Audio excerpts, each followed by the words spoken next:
ওম শান্তি। আজ 22শে অক্টোবর 2025 প্রাতঃমল্লী। ওম শান্তি। বাপদাদা মধুবন। আজ মিষ্টি মিষ্টি বাবা বলছেন যে মিষ্টি বাচ্চারা, তোমরা যখন কাউকে বোঝাও অথবা ভাষণ করো তো বাবা বাবা বলে বোঝাও। বাবার মহিমার সুখ্যাতি করো, তবে তীরবিদ্ধ হবে।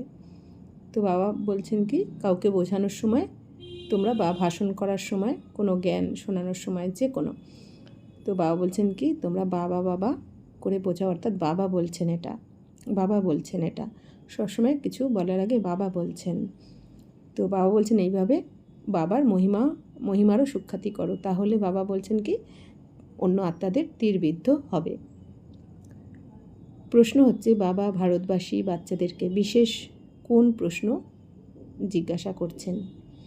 উত্তর, তোমরা অর্থাৎ ভারতবাসী বাচ্চারা যারা এত বিত্তশালী ছিলে, সর্বগুণ সম্পন্ন, 16 কলা সম্পূর্ণ, দেবতা ধর্মের ছিলে, তোমরা পবিত্র ছিলে, কাম কাটারি চালাতে না, অনেক ধনবান ছিলে, আবার তোমরা এত দেউলিয়া বা নিঃস্ব কীভাবে হলে?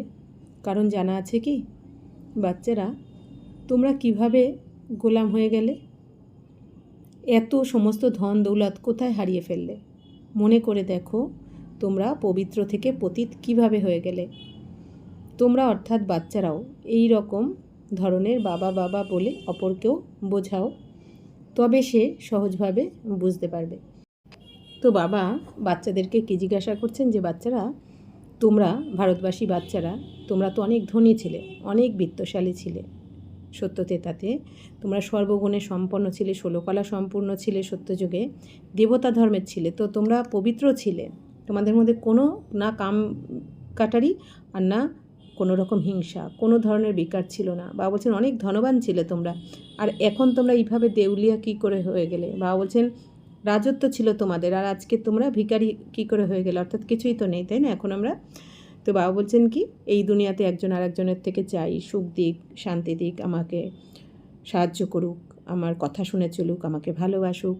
তো বাবা বলছেন কি, যে অথচ তোমাদের সব দিক থেকে তোমরা ধনী ছিলে, আর এখন বাবা বলছেন গোলাম কী করে হয়ে গেলে? গোলাম মানে কর্মেন্দ্রিয়ের গোলামি করছি আমরা, পরবশ হয়ে গেছি।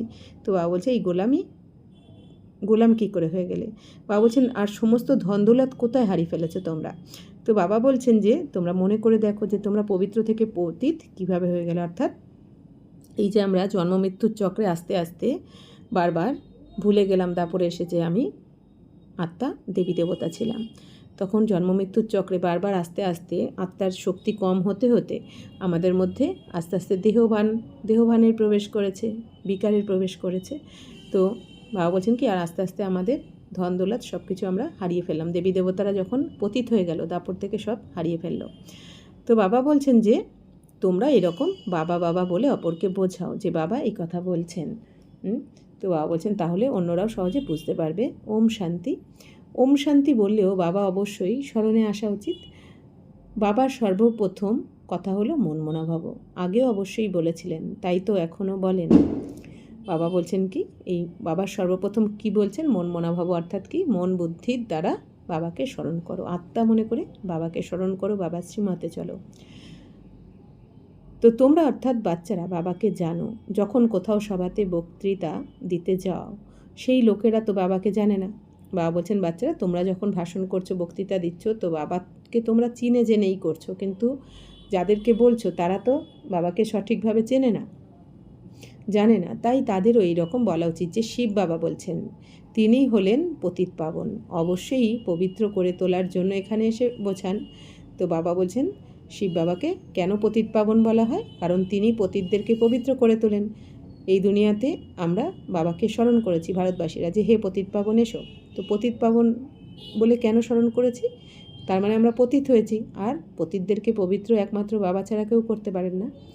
এই জন্য বাবা বলছেন এইভাবে বোঝাও। তো যেমন বাবা এখানে তোমাদের বলেন, হে বাচ্চারা, তোমাদের স্বর্গের মালিক করেছিলাম, তোমরা আদি সনাতন দেবী দেবতা ধর্মের বিশ্বের মালিক ছিলে, সেই রকম তোমাদেরও বলা উচিত যে বাবা এইটা বলেন। তো বাবা যেমন আমাদের কি বলছেন, যে বাচ্চারা তোমাদেরকেই আমি স্বর্গের মালিক করেছিলাম, তোমরাই আদি সনাতন দেবী দেবতা ধর্মের ছিলে, বিশ্বের মালিক ছিলে তোমরা।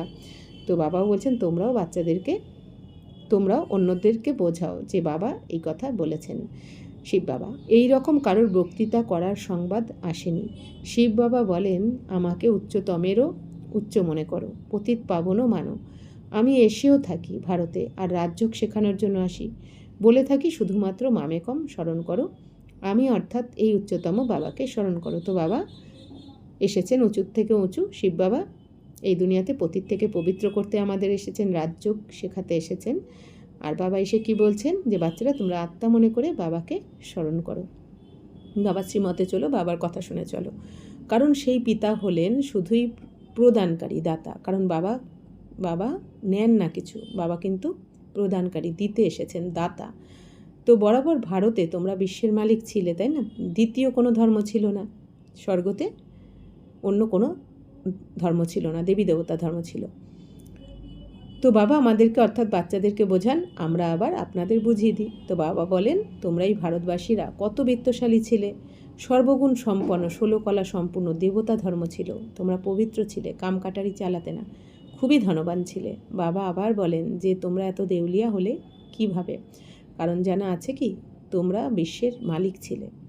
এখন তোমরা কেন বিশ্বের গোলাম হয়েছ? সকলের থেকে ঋণ নিতে থাকো, এত সব ধন কোথায় গেল? তো বাবা আমাদের জিজ্ঞাসা করছেন যে বাচ্চারা, এত যে সব ধন ছিল তোমাদের দিয়ে গেছিলাম আমি, তো সেগুলো কি করলে, কোথায় গেল, কিভাবে হারালে? তো বাবা যেমন ভাষণ করেছিলেন সেই রকম ভাষণ তোমরাও করলে, অনেকেই আকৃষ্ট হবে। তো বাবা এখন কী শেখাচ্ছেন? বাবা যেইভাবে আমাদের শেখাচ্ছেন, পড়াচ্ছেন, শোনাচ্ছেন, তোমরাও, বাবা বলেছেন, শিব বাবা এই কথা বলছেন, এইভাবে তোমরাও অন্যদেরকে ভাষণ করো, তাহলে অনেকেই আকৃষ্ট হবে। তোমরা বাবাকে স্মরণ না করলে তো কারোর তীর বিঁধবে না। তো বাবা বলছেন কি, তোমরা যদি বাবার শ্রীমতে না চলো তো অন্যদেরও তীর বিঁধবে না, অর্থাৎ প্রভাব পড়বে না এই জ্ঞানের, সেই শক্তি প্রাপ্ত হবে না। তা না হলে তোমাদের একটা বক্তৃতা শুনেই কামাল হয়ে যাবে। শিব বাবা বোঝান, ভগবান তো হলেন একজনই, যিনি হলেন দুঃখ হরণকারী আর সুখদাতা, নতুন দুনিয়া স্থাপনকারী। তো বাবা বলছেন ভগবান তো একজনই, তিনি কে? বাবা আমাদের দুঃখ হরণ করেন আর সুখ দেন, আর নতুন দুনিয়ার স্থাপনও করেন, স্বয়ং ভগবান। এই রকম ভারতে স্বর্গ ছিল, হিরে জহরতের মহল ছিল। তো ভারতেই স্বর্গ, হিরে জহরতের মহল, একই রাজ্য ছিল, সব ক্ষীরখণ্ড ছিল, অর্থাৎ সুখ ছিল। বাবার মহিমা যেমন অপরম্পার, সেই রকম ভারতের মহিমাও হলো অপরম্পার। তো ভারতখণ্ড হচ্ছে অবিনাশী খণ্ড, ভারতেই স্বর্গ, আর বাবারও মহিমা এখানে, কারণ বাবা ভারতেই আসেন, ভারতেই স্বর্গের স্থাপনা করেন। তো ভারতের মহিমা শুনে খুশি হবে। বাবা বাচ্চাদের জিজ্ঞাসা করেন, এত ধন দৌলত কোথায় হারিয়ে ফেলেছো? ভক্তিমার্গে তোমরা কত খরচা করেছো, কত মন্দির তৈরি করেছো? তো বাবা আমাদের বলছেন, ভক্তিমার্গে তোমরা তো অনেক খরচও করেছো, মন্দির তৈরি করেছো খরচপাতি করে। তো বাবা বলেন, খেয়াল করো তোমরা পবিত্র থেকে কিভাবে পতিত হয়েছো। বলেও না যে বাবা দুঃখের সময় আমরা আপনার নাম করি, সুখের সময় করি না, কিন্তু তোমাদের দুঃখী করে তোলে কে? ক্ষণে ক্ষণে বাবার নাম নিতে থাকো। তো বাবা কি বলছেন, যে বাচ্চারা এই দুনিয়া তো গায়ন করে যে দুঃখ মে সব স্মরণ করে, সুখ মে করে না কই। তার মানে কি, দুঃখের সময় সবাই স্মরণ করে ভগবানকে, সুখের সময় তো কেউ করে না। তো স্বর্গেও আমরা কেউ বাবাকে স্মরণ করব না। এই দুঃখের সময় এখন বাবাকে আমরা দাপট থেকে ডেকেছি, স্মরণ করেছি, পুজো করেছি, মন্দির বানিয়েছি। কিন্তু বাবা বলছেন তোমাদের দুঃখী কে করে তুললো? তো বাবা বলছেন সেটা তোমরা ক্ষণে ক্ষণে বাবার নাম নিয়ে বোঝাতে থাকো সবাইকে। তোমরা বাবার সংবাদ দাও। বাবা বলেন, আমি তো স্বর্গ শিবালয় স্থাপন করেছি, স্বর্গে এই লক্ষ্মীনারায়ণের রাজ্য ছিল, তাই না? তো বাবা তো রচয়িতা স্বর্গের, তো বাবা এসে স্বর্গ স্থাপন করেন, লক্ষ্মীনারায়ণের দুনিয়া। তোমরা এটাও ভুলে গেছো, তোমাদের এটাও জানা নেই যে রাধা কৃষ্ণই স্বয়ম্বরের পরে লক্ষ্মীনারায়ণ হয়। কৃষ্ণ অর্থাৎ যিনি বিশ্বের মালিক ছিলেন, বসে তার ওপর কলঙ্ক আরোপ করো, আমার ওপরেও কলঙ্ক আরোপ করো, আমি হলাম তোমাদের সদ্গতিদাতা। তো বাবা কি বলছেন, যে রাধাকৃষ্ণ স্বয়ম্বরের পর লক্ষ্মীনারায়ণ হবেন স্বর্গে, আর কৃষ্ণ যিনি বিশ্বের মালিক ছিলেন তার ওপর কত কলঙ্ক লাগিয়ে দিয়েছে দুনিয়া, যে মাখন চোর, তারপর সখীদের বস্ত্র হরণকারী, এরকম অনেক কিছু কলঙ্ক লাগিয়েছে। আর শিব বাবা বলছেন কি, আমার ওপরেও কলঙ্ক দিয়েছ, সর্বব্যাপী বলে দিয়েছ, নুড়িতে পাথরে, কুকুর বিড়াল পশু পাখির মধ্যেও বাবা বলছেন আমাকে ঢুকিয়ে দিয়েছো তোমরা। তো আমি হলাম তোমাদের সদ্গতিদাতা, তোমরা আমাকে কুকুর বিড়াল প্রতিটি কণায় কণায় বলে দাও। তো বাবা বলছেন এইভাবে তোমরা অপমান করেছো বাবাকে। বাবা বলেন তোমরা কত পতিত হয়ে গেছো। বাবা বলেন সকলের সদ্গতিদাতা, পতিত পাবন হলাম আমি। তো বাবাই হচ্ছেন সবার সদ্গতিদাতা, আর বাবাই পতিত পাবন, অর্থাৎ বাবাই পতিতদেরকে পবিত্র বানাচ্ছেন শ্রীমতের দ্বারা, আর বাবাই সবাইকে সদ্গতি দিচ্ছেন, দুঃখ থেকে সুখের দুনিয়ায় নিয়ে যাচ্ছেন বাবা। তোমরা আবার গঙ্গাকে পতিত পাবনী বলে দাও। আমার সাথে যোগযুক্ত না হওয়ার কারণে তোমরা আরোই পতিত হয়ে যাও। বাবা বলছেন তোমরা কেন পতিত হয়ে গেছো আরও? বাবার সাথে যোগযুক্ত না হওয়ার কারণে, বাবাকে ভুলে যাওয়ার কারণে। আমাকে স্মরণ করলে তবেই তোমাদের বিকর্ম বিনাশ হবে। প্রতিক্ষণে বাবার নাম স্মরণ করে বোঝালে তবে শিব বাবার স্মরণে থাকবে। বলো, আমরা বাবার মহিমার সুখ্যাতি করছি। বাবা নিজে বলেন, আমি কিভাবে সাধারণ পতিত দেহে অনেক জন্মের শেষের জন্মে আসি।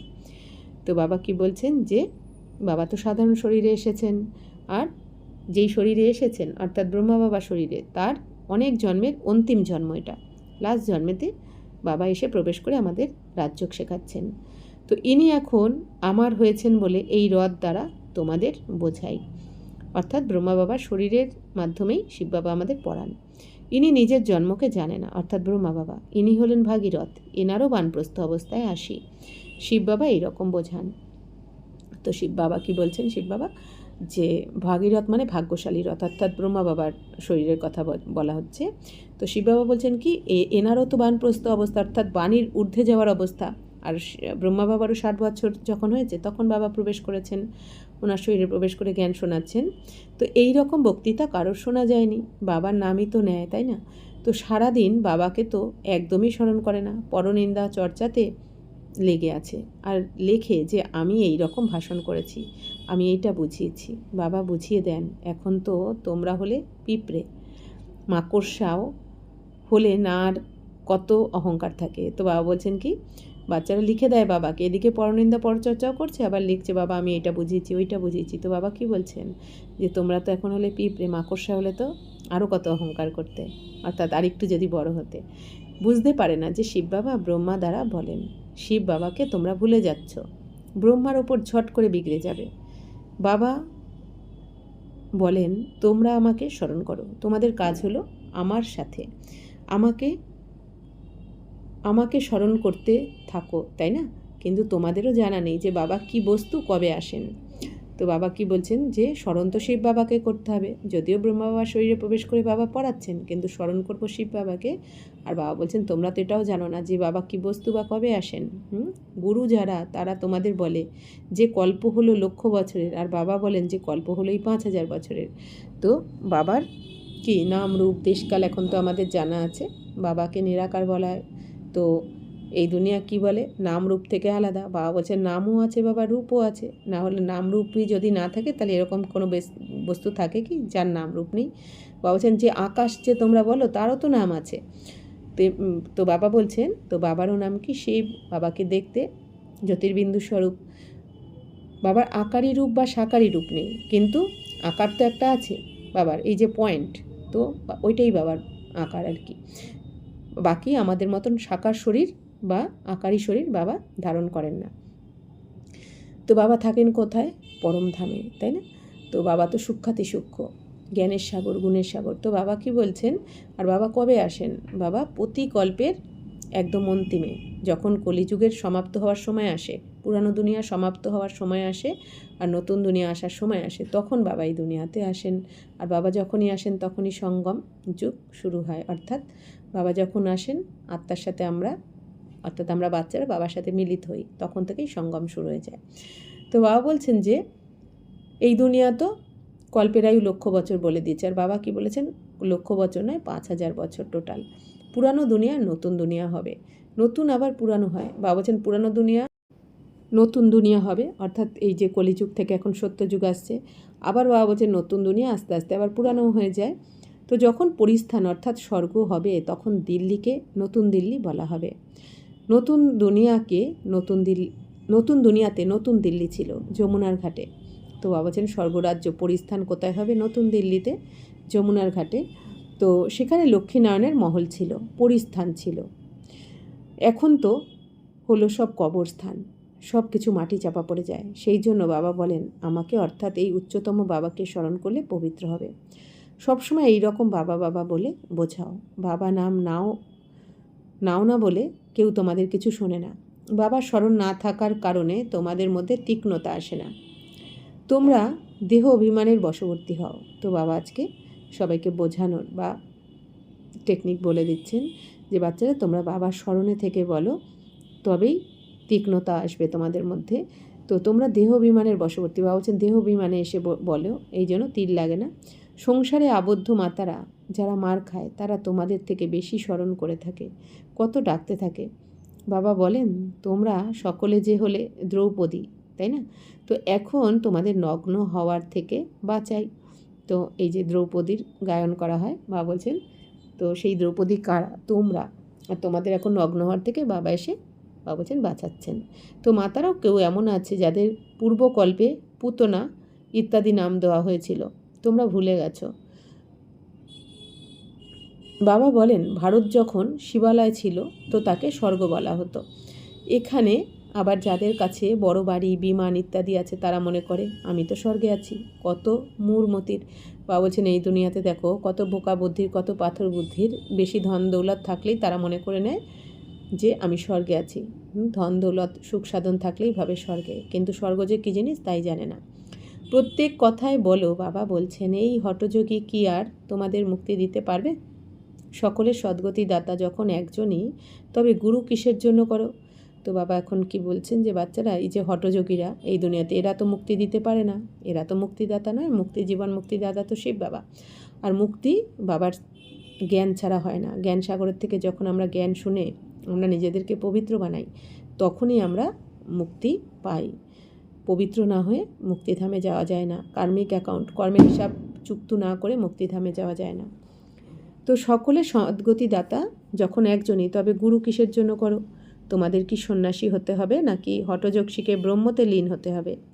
লীন তো কেউ হতে পারে না। তো বাবা বলছেন বাচ্চারা হঠযোগীরা ব্রহ্মতত্ত্বের সাথে ওরা যোগ লাগায়। ওরা ব্রহ্মতত্ত্ব বা পরমধামকেই মনে করে ভগবান, তার সাথে যোগ লাগায় আর ভাবে আত্মা বডি ছাড়লে ওখানে লীন হয়ে যাবে। কিন্তু বাবা বলছেন অর্থাৎ মিশে যাবে, ওই আত্মা আর আসবে না, নতুন করে কোনো আত্মা আসবে, এটা হঠযোগীরা মনে করে। তো বাবা বলছেন আত্মা তো কখনো লীন হয়ে যায় না, আত্মা মিশে যায় না, কারণ আত্মা তো অবিনাশী। ওই আত্মাই বাবা বলছেন কি আমরা আত্মারাই, প্রত্যেক আত্মা এই দুনিয়াতে যারা আছি প্রত্যেক আত্মারা বিনাশের পর পরমধামে আমরা যাব। তারপর যে যার সময় অনুযায়ী আবার এই আমরা আত্মারাই, যেই আত্মা আমাদের বডিতে রয়েছে সেই আত্মাই কিন্তু আবার সময় অনুযায়ী সত্যযুগ থেকে কলিযুগ অবধি যার যার সময় অনুযায়ী নিচে আসবো পার্ট প্লে করতে। বাবা বলছেন বাকি আত্মা মিশে যায় না। তো সবাইকে নিজের পার্ট প্লে করতে হবে। সব অ্যাক্টরস হলো অবিনাশী। এটা হলো অনাদি অবিনাশী ড্রামা। মোক্ষ কেউ কিভাবে প্রাপ্ত করতে পারে? বাবা বলছেন বাচ্চারা এই ড্রামাটা তো অনাদি অবিনাশী, অর্থাৎ এই ড্রামা অনন্তকাল ধরে চলে আসছে। এই ড্রামার কখনো বিনাশ হয় না। এই ড্রামার একটা সেকেন্ডের সিনও না ডিলিট করা যায়, না বিনাশ হয়, না এডিট করা যায়, কিছু করা যায় না। আর মোক্ষ কেউ প্রাপ্ত করতে পারে না। মোক্ষ প্রাপ্ত করা মানে কি? বাবা বলছেন যে এরকম হয় না যে কোনো আত্মা পরমধামেই থেকে যাবে, এখানে আসতে হবে না তাকে পার্ট প্লে করতে। বাবা বলছেন এরম নিয়ম নেই। বাবা বলছেন প্রত্যেক আত্মাকে আসতেই হবে, সে সত্যযুগে বা ত্রেতা বা দাপর বা কলি, আসতেই হবে পার্ট প্লে করতে। বাবা বলেন আমি এই সাধুদেরও উদ্ধার করতে এসেছি, তবে পতিত পাবন কীভাবে গঙ্গা হতে পারে? বাবা বলছেন আমি যতক্ষণ না আসি এই দুনিয়াতে সাধুরাও উদ্ধার হতে পারে না, মুক্তি পেতে পারে না। তাহলে এই পতিত পাবন গঙ্গা কিভাবে হতে পারে? তাহলে তো গঙ্গায় স্নান করে সবাই পবিত্র হয়ে যাওয়ার কথা ছিল এতদিন, কারণ এই দুনিয়াতে প্রত্যেকেই গঙ্গায় স্নান করেছে কখনো না কখনো, তাহলে তো পবিত্র দুনিয়া এসে যাওয়ার কথা। কিন্তু বাবা বলছেন গঙ্গা স্নান করে শরীর পরিষ্কার হয়, আত্মা পরিষ্কার হয় না। আত্মাকে পবিত্র করতে গেলে জ্ঞান গঙ্গায় স্নান করতে হবে। এই জ্ঞান গঙ্গা যে বাবা রোজ জ্ঞান শোনাচ্ছেন। পতিত পাবন তো তোমরা আমাকে বলো, তাই না? তোমাদের আমার সাথে যোগ বিচ্ছিন্ন হওয়ার জন্য এই হাল হয়েছে। তো বাবা কি বলছেন তোমরা কেন কাঙাল হয়েছ? এত ধনী ছিলে, এত বিত্তশালী, কেন আজকে তোমাদের এই অবস্থা? হারিয়েছো কেন? কারণ বাবার সাথে যোগ বিচ্ছিন্ন হয়ে গেছে তোমাদের। এখন আবার তো বাবা কি বলছেন এখন আবার আমার সাথে তোমরা যোগযুক্ত হও, তবে তোমাদের বিকর্ম বিনাশ হবে, 63 জন্মের পাপকর্ম বিনাশ হয়ে যাবে। বাবা শ্রীমতে চললেই মুক্তিধামে পবিত্র আত্মারা থাকে। এখন তো সমগ্র দুনিয়া হলো পতিত, পবিত্র দুনিয়ার ব্যাপার তোমাদের জানা নেই। তোমরা হলে সকলে পূজারী, একজনও পূজ্য নেই। তো বাবা বলছেন এখন তো সবাই পূজারী হয়ে গেছো, অর্থাৎ পুজো করছো। বাবা বলছেন এখন তোমাদের মধ্যে কেউ পূজ্য নেই, মানে দেবী দেবতা এখন কেউ নেই। তোমরা বাবার নাম নিয়ে সকলের মধ্যে সচেতনতা জাগিয়ে তুলতে পারো। বাবা যিনি কি না বিশ্বের মালিক করে তোলেন, তোমরা বসে ওনার গ্লানি করছো। শ্রীকৃষ্ণ ছোট বাচ্চা, সর্বগুণ সম্পন্ন, সে এই রকম ব্যবসা কি করে করবে বসে? আর শ্রীকৃষ্ণ সকলের ফাদার কিভাবে হতে পারে? তো বাবা কি বলছেন, ভগবান তো হলেন একজনই, তাই না? তো এখন বাবা বলছেন যে বাচ্চারা তোমরা সবাইকে সচেতন করো, জাগিয়ে তোলো। প্রত্যেককে যে বাবা এসে গেছেন, এই যে সবাই ডেকেছে 2500 বছর ধরে যে বাবা এসো, ভগবান আসবে। তো বাবা বলছেন যে তোমরা এতদিন যে ডেকেছো, আমি এখন এসেছি। বাবা আহ্বান করছে সবাইকে, এসো তোমরা ডেকেছো বলে তোমাদের আহ্বানে এসেছি, তোমাদের নিয়ে যেতে এসেছি, পবিত্র বানাতে এসেছি। এখন তো ঘরে ফেরার সময়, এখন তো যেতেই হবে। তো বাবা বলছেন যে সবাইকে জাগাও তোমরা। তো বাবা যিনি বিশ্বের মালিক করে তোলেন, তো বাবা বলছেন কি তোমরা তার কত গ্লানি করে দাও। সর্বব্যাপী বলে, মানুষের মধ্যেই ভগবান এই বলে, মানুষের মধ্যে আত্মা রয়েছে, ভগবান তো থাকতে পারে না, ভগবান তো একজনই। আর সবার মধ্যে ভগবান থাকলে কি এত পাপকর্ম করতো সবাই? তো বাবা বলছেন আর শ্রীকৃষ্ণ তো ছোট বাচ্চা, সে সর্বগুণ সম্পন্ন, সেই রকম ব্যবসা কী করে করবে? আর শ্রীকৃষ্ণকে তো সবাই বাবা বলে না, কৃষ্ণ বাবা তো কেউ বলে না, কিন্তু ভোলে বাবা বলে, তাই না? তো বাবা বলছেন কি ভগবান তো হলেন একজনই, যতক্ষণ না আমার শ্রীমত অনুযায়ী চলছো তো জং কিভাবে যাবে? বাবা বলছেন যতক্ষণ না বাবা শ্রীমতে চলবে তো আত্মার মধ্যে যে জং অর্থাৎ পাপের দাগ লেগেছে এটা মিটবে না। তোমরা সবার পূজা করতে থাকছো, তো কি দশা হয়ে গেছে, এই জন্য আবার আমাকে আসতে হলো। বাবা বলছেন এত যে ভক্তি করেছো, সবাইকে ডেকেছো, সবার পুজো করেছো, আর যার ফলে দেখো দশাও কীরকম হয়েছে, শোধরাওনি, আরও খারাপ হয়েছে পুজো করেও। তো বাবা বলছেন কি তো এই জন্য আমাকেই আসতে হয়। তো তোমরা কত ধর্মভ্রষ্ট কর্মভ্রষ্ট হয়ে গেছো। বাবা বলছেন কি না তোমাদের মধ্যে ধারণা রয়েছে, আত্মার যে পবিত্রতার ধারণা রয়েছে, আর কর্মভ্রষ্ট হয়ে গেছো, খারাপ কর্মও করছো। বলো তো হিন্দু ধর্ম কে কবে স্থাপন করেছিল? এই রকম ভালো মতো দাপটের সাথে ভাষণ করো। তো বাবা এখন কি বলছেন, হিন্দু ধর্ম কে স্থাপন করেছিল এই কথা জিজ্ঞেস করো, কারণ হিন্দু ধর্মের স্থাপক নেই। সব ধর্মের স্থাপকদের নাম জানা আছে সবার, হিন্দু ধর্মের স্থাপকদের নাম কারো জানা নেই, কারণ হিন্দু ধর্ম বলে কোনো ধর্ম নেই। বাবা বলছেন যারা আদি সনাতন দেবী দেবতা ধর্মের ছিল তারাই কিন্তু দাপট থেকে নিজেদেরকে হিন্দু ধর্ম বলে দিয়েছে, তাই না? হিন্দুস্তানবাসী হওয়ার কারণে নিজেদেরকে হিন্দু ধর্ম বলে দিয়েছে দেবী দেবতারাই, বাকি হিন্দু ধর্ম কোনো স্থাপক নেই। তাই বাবা বলছেন দাপটের সাথে ভাষণ করো তোমরা নির্ভয়ে, কারণ প্রমাণ তো রয়েছে, বাবা তো সব কিছু বুঝিয়েছেন। তোমাদের ক্ষণে ক্ষণে বাবা স্মরণেই আসেন না, তো কখনো বা কেউ লেখে যে আমাদের মধ্যে তো যেন বাবা এসে বক্তৃতা করেছেন। বাবা খুবই সাহায্য করতে থাকেন। তোমরা স্মরণের যাত্রাতে থাকো না, সেই জন্য পিপিলিকা মার্গের সার্ভিস করো। বাবা বলছেন তোমরা স্মরণের যাত্রায় থাকো না বলে ওই পিঁপড়ের মতন আস্তে আস্তে স্লো মার্গের সার্ভিস হচ্ছে তোমাদের। তো বাবা বলছেন যত বাবার স্মরণে থেকে করবে, বাবা বাবা বলে করবে, তাহলে সেবাও বাড়বে। বাবার নাম নিলে তবেই কারোর তীর বিঁধবে। বাবা বোঝান বাচ্চারা তোমরাই অলরাউন্ড 84 জন্মের চক্রে আবর্তিত হয়েছ, তাই তোমাদেরই বোঝাতে হবে। তো বাবা কি বলছেন, তোমরা বাচ্চারা যারা সত্যযুগের প্রথম থেকে পার্ট প্লে করছো, তোমরাই 84 জন্ম নিয়ে থাকো। সম্পূর্ণ জন্ম তো সবাই পায় না, তাই বাবা বলছেন তোমাদেরকেই বোঝাতে হবে সবাইকে, কারণ তোমরাই সমস্ত রহস্যটা এখন বাবার কাছে বুঝতে পারছো, তো তোমাদেরকেই বোঝাতে হবে। আমি ভারতেই আসি। বাবা কোথায় আসেন? ভারতে। যারা পূজ্য ছিল তারাই পূজারী হয়েছে, অর্থাৎ এই যে আমরা যারা বাবার কাছে পড়াশোনা করছি ব্রাহ্মণ কুলের, তো বাবা বলছেন তোমরাই দেবী দেবতা ছিলে, পূজ্য ছিলে, তাই তোমরাই আবার পূজারী হয়ে গেছো দাপট থেকে। এই জন্য বাবা কি বলেন যে ভক্তিমার্গে তোমরা যখন পুজো করতে দেবী দেবতার সামনে গিয়ে কী বলতে, আপেহি পূজ্য আপেহি পূজারী। তার মানে কি তোমরাই পূজ্য ছিলে, তোমরাই পূজারী হয়েছো। বাবা সবসময়ই পূজ্য থাকেন, বাবা কিন্তু পূজারী হন না। তো বাবা বলছেন বাবা এই সুর ছড়িয়ে দিতে হবে যে বাবা পূজারী হন না, বাবা সবসময়ই পূজ্য থাকেন। তোমরা যখন এই রকম ধরনের বক্তৃতা দাও, আমি যখন ওই রকম শুনবো, তখন বুঝবে যে এখন তোমরা পিঁপড়ে থেকে মাকড়সা হয়েছ। বাবা বলছেন যখন তোমরা, তো বাবা বলছেন এখন যে বাচ্চারা তোমরা এই সুর ছড়িয়ে দাও ভাষণ করার সময় বা বক্তৃতা দেওয়ার সময়, যে বাবা বলছেন এইটা বাবাকে প্রত্যক্ষ করাতে হবে, তবেই বাবা বলছেন আমি জানবো যে তোমরা পিঁপড়ে থেকে মাকড়সা হয়েছ, অর্থাৎ বড় হয়েছ। তো বাবা বলেন, আমি তোমাদের পড়াই, তোমরা শুধুমাত্র মামেকম স্মরণ করো। তো এই রথ দ্বারা তোমাদের শুধু বলছি যে আমাকে স্মরণ করো। তো বাবা এখন ব্রহ্মা বাবার শরীরের আধার নিয়ে বলছেন কি, আমাকে স্মরণ করো তোমরা। তো রথকে কি আর স্মরণ করতে হবে? রথ মানে ব্রহ্মা বাবার শরীরকে বলছে। শিব বাবা বলছেন যে ব্রহ্মা বাবাকে স্মরণ করবে না, দেহকে স্মরণ করবে না, স্মরণ করতে হবে ডাইরেক্ট শিব বাবাকে। বাবা এইরকম বলেন, বাবা এটা বোঝান, এই রকম তোমরা বলো, তারপর দেখো তোমাদের সেই প্রভাব কত বিস্তার করবে। তো এখন বাবা কি বলছেন, প্রত্যেকটা বাবা বলছেন যে কিছু বাবার যে কোনো জ্ঞান বোঝানোর সময়, বাবার যে কোনো কথা বোঝানোর সময় বাবা বলছেন, বাবা এইরকম বলেন, এইভাবে তোমরা বলো, তাহলেই সবার মধ্যে প্রভাব বিস্তার করবে। বাবা বলেন, দেহ সহ সমস্ত সম্বন্ধ থেকে বুদ্ধির যোগ ছিন্ন করো। তো নিজের দেহকেও ত্যাগ করলে বাকি থাকে আত্মা। নিজেকে আত্মা মনে করে আমাকে অর্থাৎ এই বাবাকে স্মরণ করো। তো বাবা কি বলছেন, বাচ্চারা এই দেহসহ দেহের সমস্ত সম্বন্ধ থেকে বুদ্ধির যোগ ছিন্ন করতে হবে। বাবা বলছেন থাকো সম্বন্ধের মধ্যে, ঘর গৃহস্থতে থাকো, সব সম্বন্ধের মধ্যেই থাকতে হবে।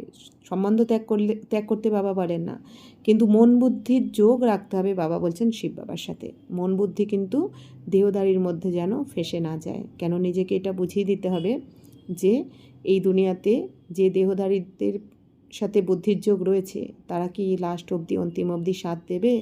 আর সবাই তো পাঠধারী আত্মা, যার যখনই কার্মিক আকন চুক্ত হবে তারাই কিন্তু চলে যাবে ছেড়ে, মানে ওই আত্মাকে ওই শরীর ছেড়ে চলে যেতে হবে কার্মিক আকন চুক্ত হওয়ার সাথে সাথেই। 1 সেকেন্ডও কিন্তু কোনো আত্মা আমাদের সাথে না কম সময় থাকতে পারবে না বেশি সময় থাকতে পারবে। তাহলে বাবা বলছেন কি, অন্তিম অবধি বাবা তোমার সাথে থাকবেন, এই জন্য বাবার সাথে বুদ্ধির যোগ রাখো। আর যাদের সাথে আমরা বুদ্ধির যোগ রাখছি, যাদের দেহদারির পেছনে বা ব্যক্তি বস্তু যার পেছনেই আমরা ফেসে রয়েছি, তো এদের দ্বারা তো আমার 84 জন্ম শ্রেষ্ঠ হবে না, তাই না? তো এই জন্য শ্রেষ্ঠ করছেন কে? আমাদের 84 জন্ম শিব বাবা।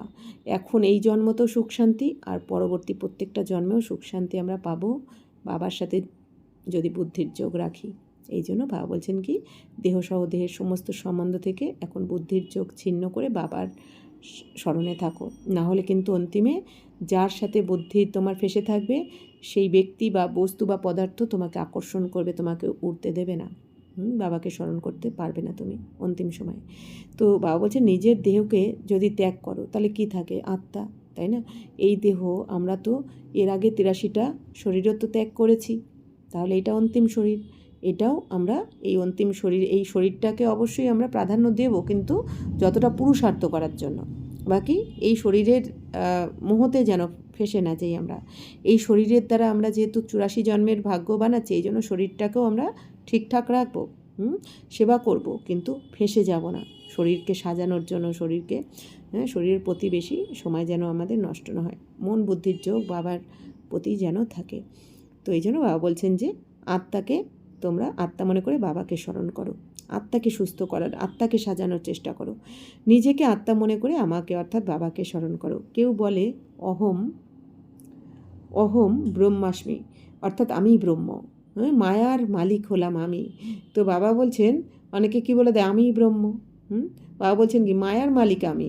তো বাবা বলেন তোমরা এটাও জানো না যে মায়া কাকে বলে, আর সম্পত্তি কাকে বলে? বাবা বলছেন যে মায়া কাকে বলে? মায়া মানে কি? এই যে বিকার, 5 বিকার, এই দেহের দুনিয়ার যে ইচ্ছা, সব কিছুর পেছনে ইচ্ছা ছুটে বেড়াচ্ছে, এটা চাই ওটা চাই, এটা ওটা সেটা। বাবা বলছেন এগুলো কি? মায়া। বাকি 5 বিকার, কাম ক্রোধ লোভ মোহ অহংকার। বাবা বলছেন কি যে আর সম্পত্তি কাকে বলে এটা কি জানো না তোমরা? তোমরা ধনকে বলো মায়া, মায়া হলো বিকার। তো এই দুনিয়াতে অনেকে বলে না ধনকেই মায়া বলে, তো বাবা বলছেন মায়া মানে তো বিকার।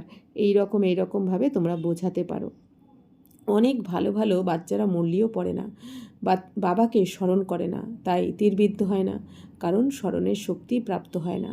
তো বাবা বলছেন কি রোজ মুরলি পড়া উচিত তোমাদের, কারণ বাবা কি বলেন 84 জন্মের ভাগ্য কিন্তু এই জন্মতে আমাদের তৈরি করতে পারি। আমাদের সত্যতেতার তো শ্রেষ্ঠ জন্ম হচ্ছে, ওখানে যে দাসদাসী তারও সোনার মহল থাকবে, কিন্তু দাপর কলি বাবা বলছেন ওই 63 জন্মের ভাগ্য কিন্তু তোমরা এখানেই বানাচ্ছ।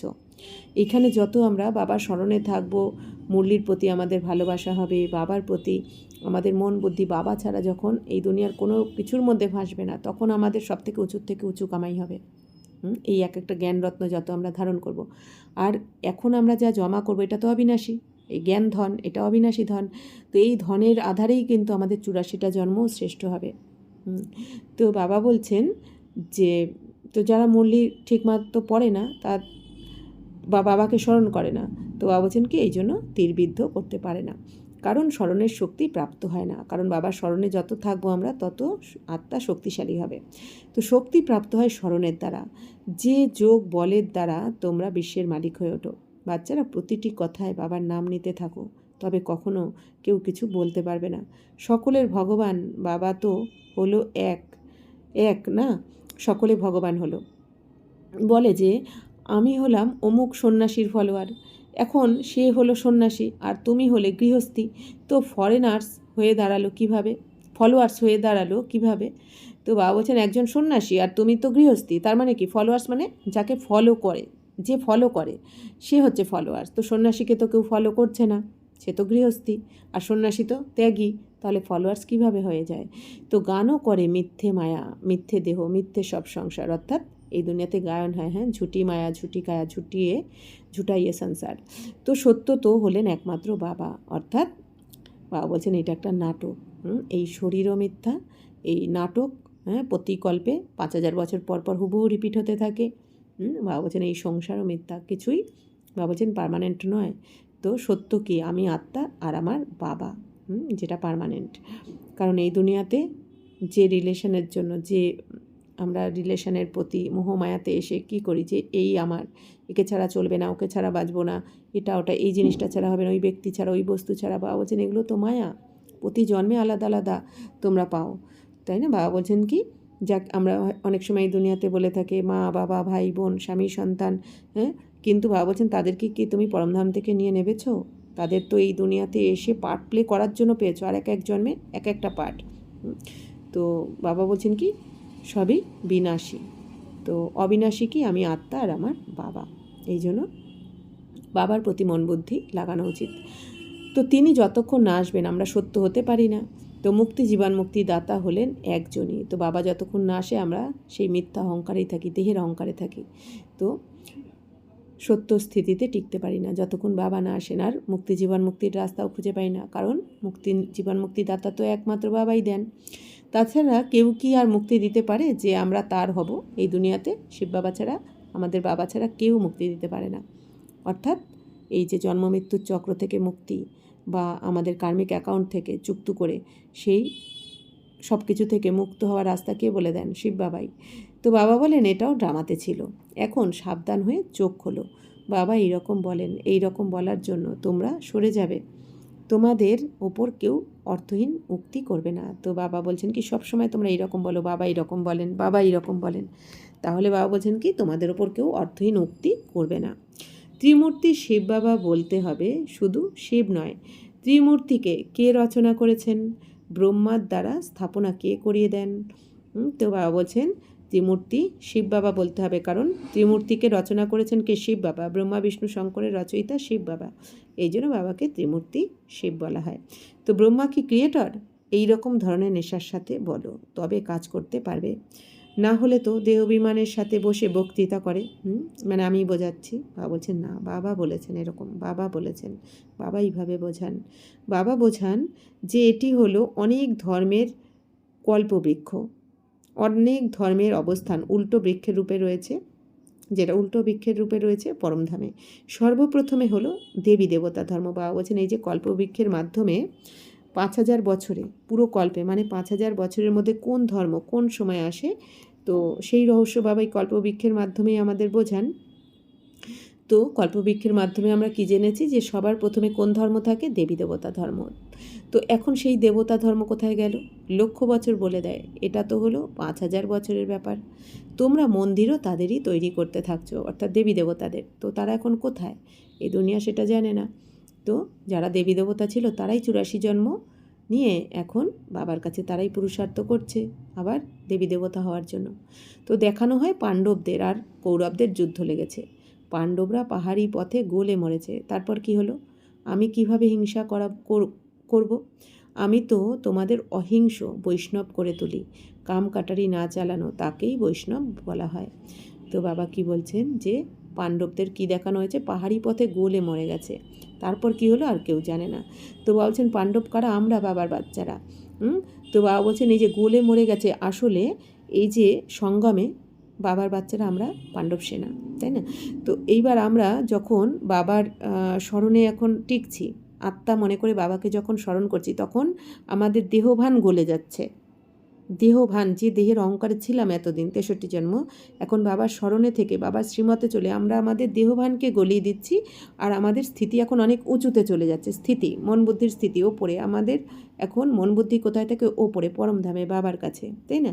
এটাই ভক্তিমার্গে ওরা বলে দিয়েছে পাণ্ডবরা পাহাড়ি পথে গলে মরে গেছে। আসলে পাহাড় মানে উঁচু স্থিতি, আর গলে মরে গেছে মানে এই যে এখন আমরা দেহভানকে গলাচ্ছি, দেহভানকে এখন ত্যাগ করছি আমরা, এইটা ওরা না বোঝার কারণে ওইভাবে বলে দেয়।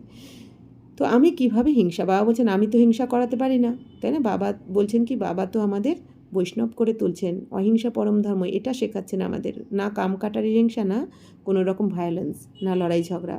তো বাবা বলছেন যারা কাম কাটারি চালায় না তাদের বৈষ্ণব বলা হয়। বৈষ্ণব কথার অর্থ হচ্ছে বিষ্ণুর অবয়ব, অর্থাৎ বিষ্ণু মানে লক্ষ্মীনারায়ণ। তো যারা কাম কাটারি চালায় না, কামবিকারে যায় না, তারাই বিষ্ণু হয়, লক্ষ্মীনারায়ণ হচ্ছে।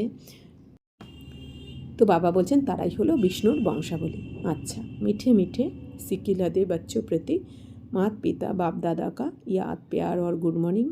रूहानी बाप की रूहानी बच्चों को नमस्ते। हम रूहानी बच्चों की रूहानी बाप दादा को पदम गुना नमस्ते नमस्ते नमस्ते। ओम शांति। थैंक यू बाबा, शुक्रिया। ধারণার জন্য মুখ্য সার। সার্ভিসে সফলতা প্রাপ্ত করার জন্য অহংকারকে ত্যাগ করে প্রতিটি কথাতে বাবার নাম নিতে হবে। স্মরণের মধ্যে থেকে সেবা করতে হবে। বাবার স্মরণে থেকে সেবা করা উচিত। পরনিন্দা পরচর্চাতে সময় ওয়েস্ট করতে নেই। সত্যিকারের বৈষ্ণব হয়ে উঠতে হবে, অর্থাৎ পবিত্র থাকতে হবে। কোনো হিংসাই করা উচিত নয়, না কামবিকারী হিংসা, না লড়াই ঝগড়া। দেহসহ সমস্ত সম্বন্ধের থেকে বুদ্ধিযোগ ছিন্ন করে দিতে হবে।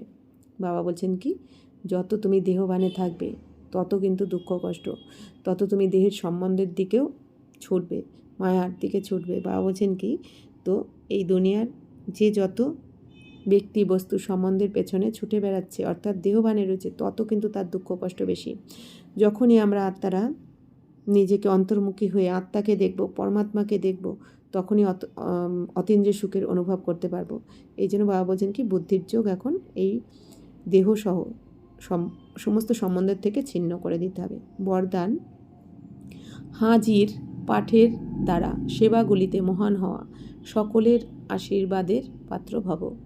যে কোনো সেবা খুশি আর উৎসাহের সাথে করার সময় এটা যেন মাথায় থাকে যে যেই সেবাই হোক তাতে যেন সকলের আশীর্বাদ প্রাপ্ত হয়। কেননা যেখানে আশীর্বাদ থাকবে সেখানে পরিশ্রম করতে হবে না। অর্থাৎ বাবা বলছেন তোমরা যে কোনো সেবা খুশির সাথে বা উৎসাহ উদ্দীপনার সাথে তো করছো, কিন্তু সবসময় মাথায় রাখতে হবে যে সেবাই হোক না কেন যাতে সবার থেকে আশীর্বাদ প্রাপ্ত হয়। কারণ বাবা বলছেন আশীর্বাদ থাকলে কিন্তু পরিশ্রম করতে হবে না। আর বাবা বলেন যে দেখো বাচ্চারা, তোমরা সেবা তো করছো, তো পুণ্যের খাতা জমা হতে গেলে সেবার, পুণ্যের খাতা কিভাবে জমা হবে? সেবার দ্বারা। আর দুয়ার খাতা বা আশীর্বাদের খাতা জমা হবে কিন্তু সন্তুষ্টতার দ্বারা। এই জন্য নিজ সন্তুষ্ট থেকে অন্যকে সন্তুষ্ট করে কিন্তু আশীর্বাদের খাতা জমা করতে হবে। আর প্রালব্ধের খাতা জমা হবে পুরুষার্থের দ্বারা। তো বাবা বলছেন যে হাজির পাটি হলো আশীর্বাদ নেওয়ার সাধন। তো বাবা বলছেন আশীর্বাদ কি করে পাবে তোমরা? বাবা বলে দিচ্ছেন হাজি। বাবা বলছেন যে কেউ যদি ভুলও থাকে তাহলে তাকে ভুল বলে ধাক্কা দেওয়ার পরিবর্তে তাকে আশ্রয় দিয়ে দাঁড় করাও, সহযোগী হও, তো এর দ্বারাও সন্তুষ্টতার আশীর্বাদ প্রাপ্ত হবে। যারা আশীর্বাদ নেওয়াতে মহান হয় তারা শত মহান হয়ে যায়। তো বাবা বলছেন মনে করো যদি কেউ ভুলও হয়, তুমি দেখছো সে ভুল বলছে, ভুল করছে, তো বাবা বলছেন তাকে ভুল বলে ধাক্কা না দিয়ে বাবা বলছেন তার পরিবর্তে তাকে আশ্রয় দিয়ে দাঁড় করাও। দেখছো তুমি সে ভুল করছে কোনো, তাকে বাবা বলছেন যে ইগনোর না করে তার সহযোগী হও, তাকে সঠিক রাস্তাটা বলে দাও। তো বাবা বলছেন যখনই তুমি তাকে যদি ধাক্কা দাও, ভুল দেখে তুমি তাকে সহযোগ দিলে না, তো বাবা বলছেন তাকে তুমি যদি ধাক্কা দিতে থাকো, অর্থাৎ ইগনোর করতে থাকো, তাহলে সে আরও ভুল করবে। কিন্তু বাবা বলছেন তুমি যদি তাকে সঠিক রাস্তাটা বলে দাও, স্নেহ ভালোবাসা দাও, বাবা বলছেন সে হয়তো আবার সঠিক রাস্তায় চলে আসবে, আর তখন তোমাকে সে আশীর্বাদও দেবে। তো বাবা বলছেন যারা আশীর্বাদ নেওয়াতে মহান হয় তারা অটোমেটিক মহান হয়েই যায়। আচ্ছা, স্লোগান: হার্ড ওয়ার্কারের সাথে সাথে নিজের স্থিতিও অর্থাৎ মজবুত বানানোর লক্ষ্য রাখো। বাবা বলছেন বাচ্চারা তোমরা হার্ড ওয়ার্কার তো হয়েছো, হার্ড ওয়ার্ক তো করছো সারাদিন, তোমরা নিরন্তর সেবাও করছো, তার সাথে সাথে এখন বাবা বলছেন স্থিতিকেও কিন্তু মজবুত বানাতে হবে, কারণ আমাদের উঁচু পদ নির্ভর করছে আমাদের স্থিতির দ্বারা আর পবিত্রতার দ্বারা। এই জন্য বাবা সবসময় কী বলেন? পবিত্র থাকো। আর বাবা কী বলছেন? স্থিতিকেও মজবুত বানাতে হবে। ওম শান্তি।